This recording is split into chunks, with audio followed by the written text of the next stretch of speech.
Eames, right here, a native of Pine Bluff, Arkansas. You know, I stand here as one, a student of life. You know, every day we're constantly learning. You know, there comes times when I guess we feel as if we know everything. But you know, I can stand here, I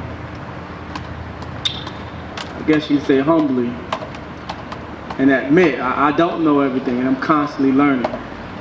You know, there was a moment when I felt like I had everything here and here. I knew it. There was no more to learn.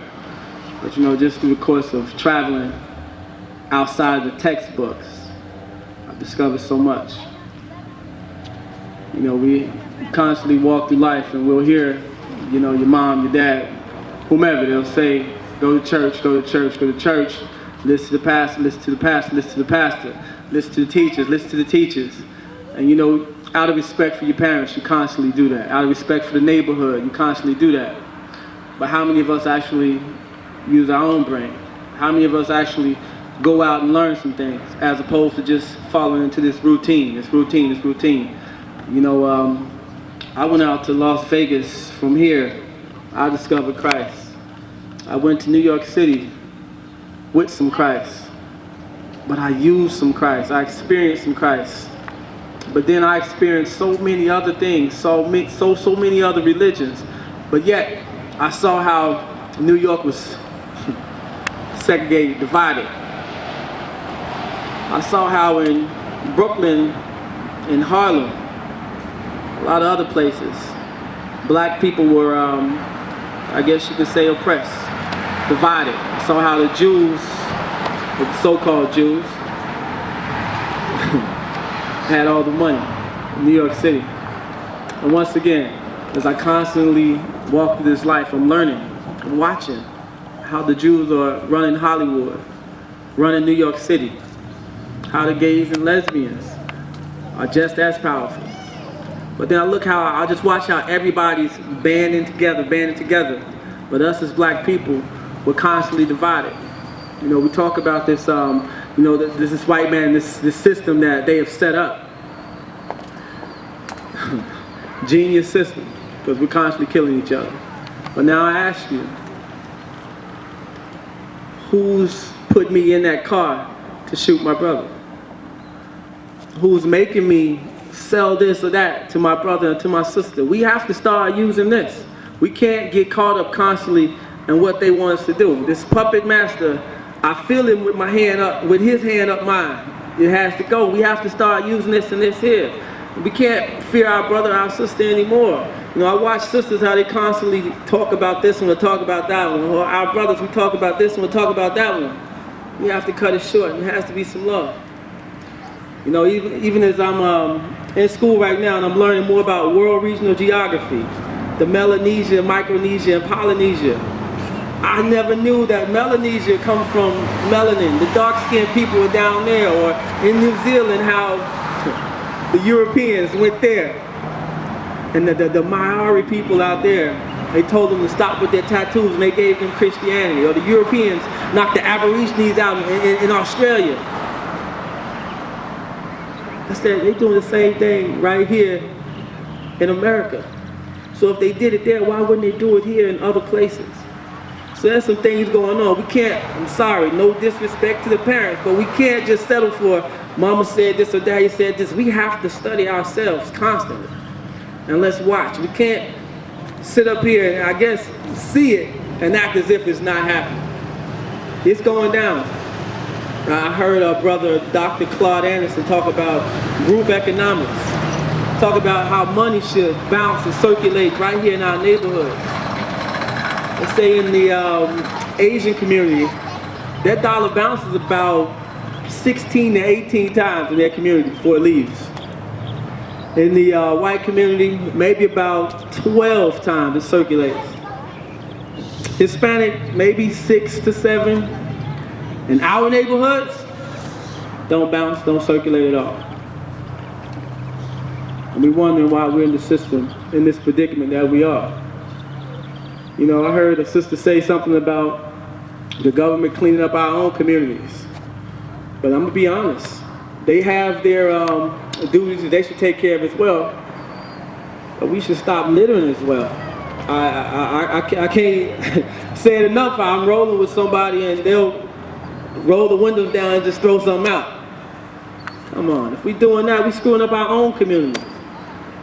If you want to do that, go to somebody else's hood and do it. Why are we constantly doing it our own? Let's take care of our own house. Take care of our own yard. Let's take care of our own. And it's not so much a thing of separation or hating. No, it's loving me first. And if I know who I am and if I love me first, I can go out and love and appreciate someone else. And this whole multicultural rainbow, whatever, I won't be a part of this rainbow. I want to be a strong part of it, not just a piece of it, a watered down piece. I got to be the real me. You look at a rainbow, it's not just one color. It's a little bit of this, a little bit of that, a little bit of this, a little bit of that. But us as black people, we have no idea who we are. It's time to take it back and figure out who we are. I encourage homeschooling as well. Public school system, or they say the public food system, constantly killing our kids. Yeah, as the sister said, by the 3rd grade, they know who's headed to the pen. Right here in Pine Bluff, they don't put the pens back there in the sticks anymore. Right here, 2nd Street, where you can see it. They'll deliver you there real quick, from the schools right to the spot. All right? But yeah, let me ask you a question, man. Anyone y'all can answer the question, man. Y'all can take turns, answer the question. Okay. But I want to ask y'all this question. I want y'all to be straight and come straight from the dome. And we talking about how, we need to do for self, how we need to try to do something for our community and not depend on the government. Mm-hmm. Now, as you see how there's, a few corner stores in the neighborhood and things of that nature, what do we do as far as setting up something for ourselves? How can we mobilize our people to do something, to be able to start something and not depending on others? You go first. Well, the first thing, the brother Donna spoke about, the convenience stores, or like Marcello said, about having a school. We talk about feeding ourselves, opening businesses, why we need to start our own businesses. The first thing you got to have, for one, is land, real estate. Our people don't know nothing about how to acquire homes. We get into these deals, mortgages, we paying 30 years for an $80,000 home, and we end up spending $220-something thousand on an $80,000 home. Why? Because we don't get taught real estate in school. We don't get nothing on economics pretty much throughout school. And that's part of the problem. Our people don't know anything about economics, and our people don't know anything about law. And them two things, without that, and that goes right back to education. See how that's a triangle: education, law, and economics. If you lacking in any one of them areas, you can't build that triangle. You can't build that pyramid. You see what I'm saying? One of the angles gonna be thrown off. So you have a disjointed community, which we really don't have a community, because community means you have common unity. You have to be doing something as a unit with this communal group of people. What do we do? Going back to what the brother said earlier, as far as education, we must have an idea of how to run a business. I mean, we can go out there and trial and error all day, but we can't get some tidbits here and there, a little education on how to run a business, how to build a business plan. I mean, if we don't have a plan, we really have no idea where we're going, what to do when we do have these failures or mistakes here and there. Let's build that plan first and have an idea of where we're going, what we're going to do if things do happen. But going back to what the brother said, we agree on so many other things, but why we can't agree to come together and build in this community? I mean, we could put a corner store together or something. Man, you know what? Up north, I've seen dollar stores. Everybody run to the dollar store and buy this for $1, that for $1. If we could put a dollar store on the corner, I know we would all run to it. I think a lot of times we sell our own selves short and we think, oh, all we can do as black people is cook. All we can do is do hair. And that's it. There's so much more to us. As I heard one brother say, the Industrial Revolution started with us. It was us. It wasn't the machine in the factories, it was us. The cotton gins and all that, it was us. We built all that. We were the labor. Before the factories and all that, it was us. So I mean, if we could do it back then, we can do it right now. How much has really changed? So like I say, once again, us as people, we have to come together and support one another. You know, we're quick to take our money and take it to Walmart or a number of other places. You know, one thing that I would personally like to see is what happens on Black Friday, that day after Thanksgiving, when all the sales are out there. How about we stop? How about we don't go out and run and get those sales? How about we hold on to our loot? I know a number of y'all remember the Montgomery bus boycott. Yeah, they stopped riding that bus. The people listened up. Yeah, they didn't want us to be on the bus. When we started walking and coming together as people, start losing money. When they lose that money, they listen. We stop giving them money right now, they'll listen. If we can continue to build their pockets, we can build our own. If I'm right, we're approaching maybe $1 trillion in spending and buying power right here. We hold a lot of power. I don't even think a lot of us even know it. In either 2013 or 2014, we're reaching the $1 trillion. So we have the money. We can't say we don't. We have the money. So let's start really building our own. Well, to follow the theme of what everybody basically been saying is that it's a joint effort. But the joint effort must start amongst those who are awakened, like these brothers, MCE, and amongst the Nation of Islam. It starts with unifying with these brothers. And then from there, you can go to those who seek to be conscious. Like Minister Farrakhan said, somebody hit us in the head, we got knocked unconscious. We don't remember too many things, but those who seek and want to be awakened, those who are awakened, those who you reach out to, those are who you go and recruit. Those are the ones you reach out to, because those are the ones that need you, really more than anything. You don't need a bunch of people to start a community. Harriet Tubman couldn't rescue every slave. Marcus Garvey did not want to take every person that was of African or slave descent out of the country to Liberia. He understood he needed the right few. Wasn't about the numbers. See, even in the awakened community, you got brothers that are carpenters. You got sisters that know how to do bead work, patchwork. You got brothers that know how to work on cars. You know how people that's good with the computers. That's what you need. And then they do their recruiting process. And they recruit and they train up other brothers and sisters. And that's how I believe that we can start something strong and effective. Those people, those who you want on the land. You can't get every black person on the land. And that's something that I understand, and I believe the most of us, we have to realize that we won't be able to get every single black person. But when you start reaching back to those who seek and willing to work and build joint efforts, then progress will start. Brother over here sitting on land. She's sitting on land. They great-granddaddy just sitting on land. They looking for something to be done, but they don't have the vision. They don't have the fire, the drive that the conscious and the awakened community has.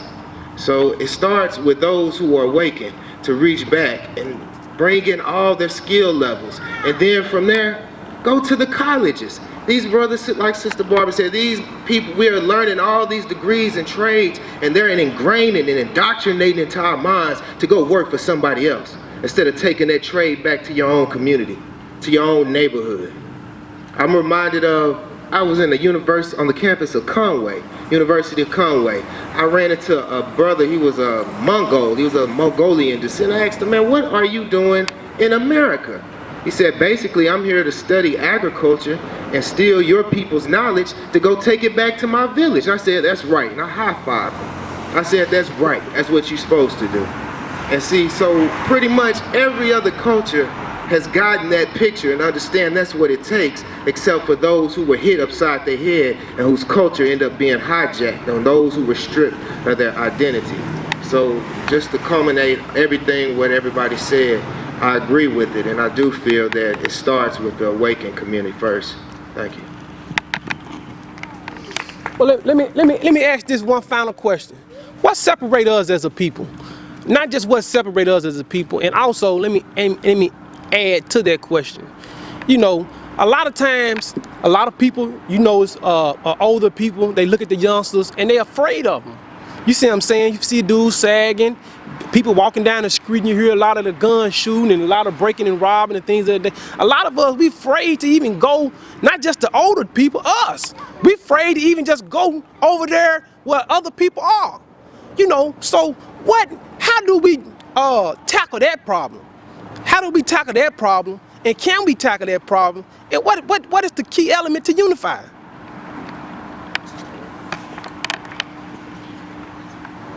But as far as the key element of unifying, is common ground. We have to find common ground somewhere.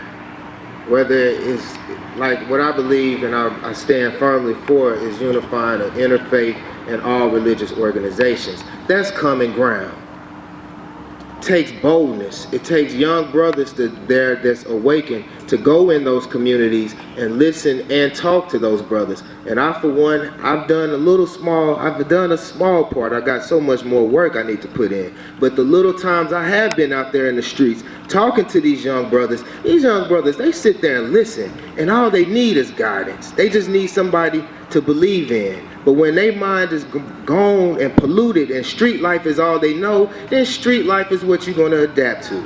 If you grew up in a suburban environment your whole life, that's what you're going to adapt to. So you can't expect somebody who's been in a suburban life their whole life, whether they got ample amount of degrees, 3-4 degrees on anthropology, know all about sociology and psychology, to relate to what's going on out there in them gutters, because that's a whole nother world. That's a whole nother playing field that they're not used to.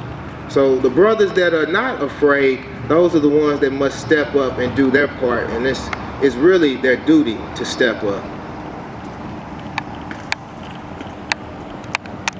All right, so to answer your question, two things the brother said as far as common ground and those brothers who have, I guess, been in the gutter. You know, as far as common ground, right now we have so many different religions. So that may be hard to find a common ground when you have a Christianity which has so many of the different denominations, and then you have Islam and what's going on in there, and then you have Hinduism, and you have there's so many different ones, right?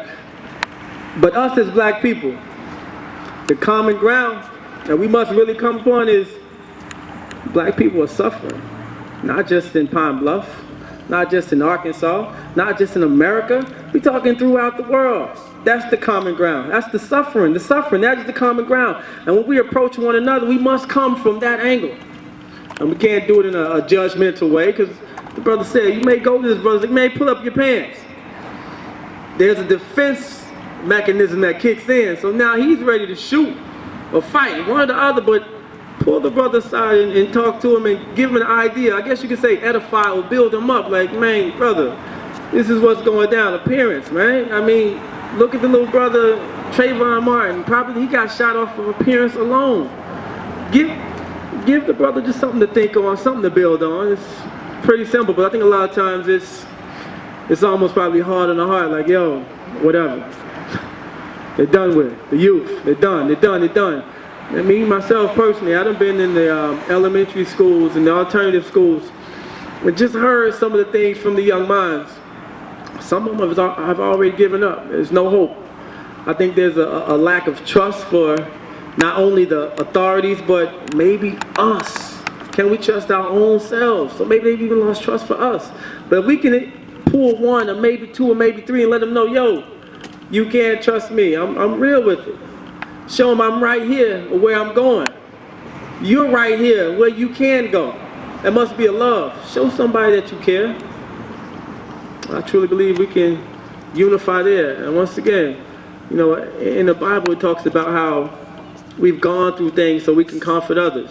And the brother that's been through hard times, most likely he's going to be the one who catch the possible killer, possible murderer. Alright? Simple as that. So find out who you are, who you can pull in, who you can save, who you can pull back. Set on the right path like you were set on the right path. That's it. But don't try to be a superhero. You're not. Do what you can do. Everybody must be up for that.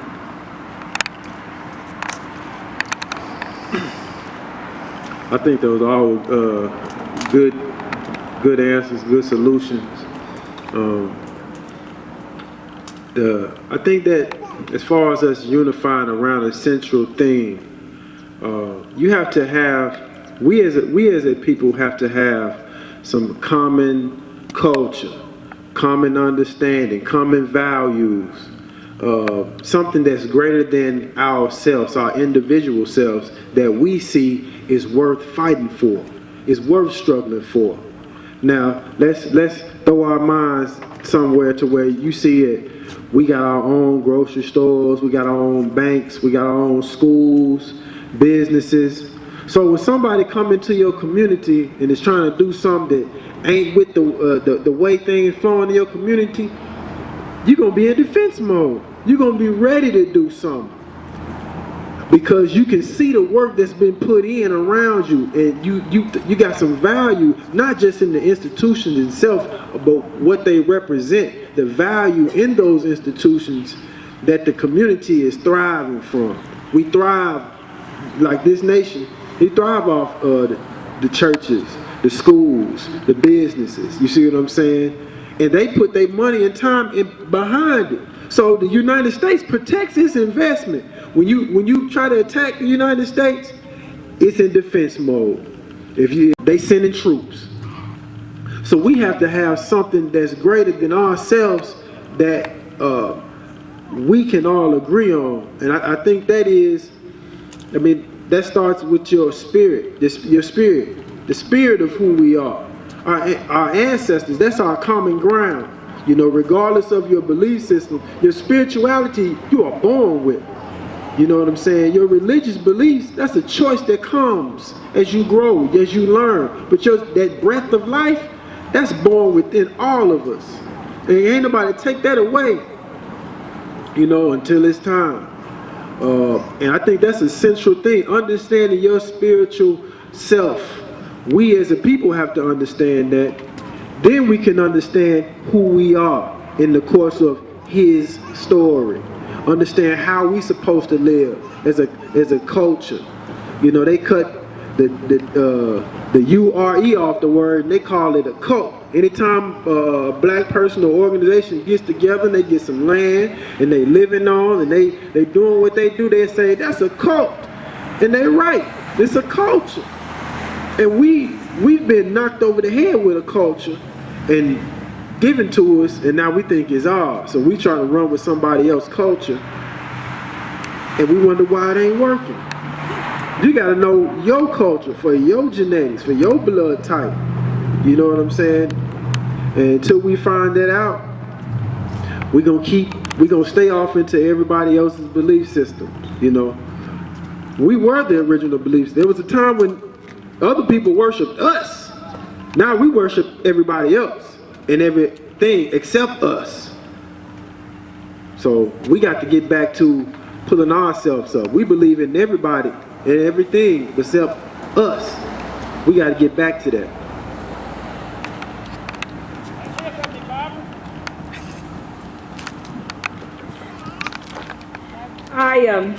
I spend a lot of time out on the street, and I do go and I talk to the young brothers.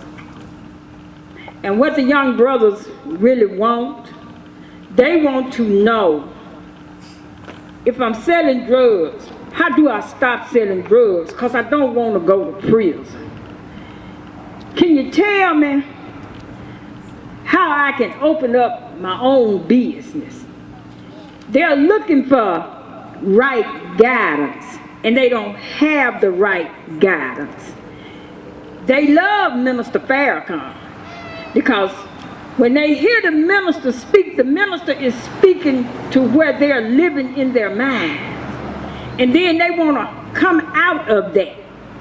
And they want to live like he said live. In every city across America and the world, they are listening to Minister Farrakhan. He is their beloved. They love him. Matter of fact, they love him more than we do. They'll be the one that rise to the occasion.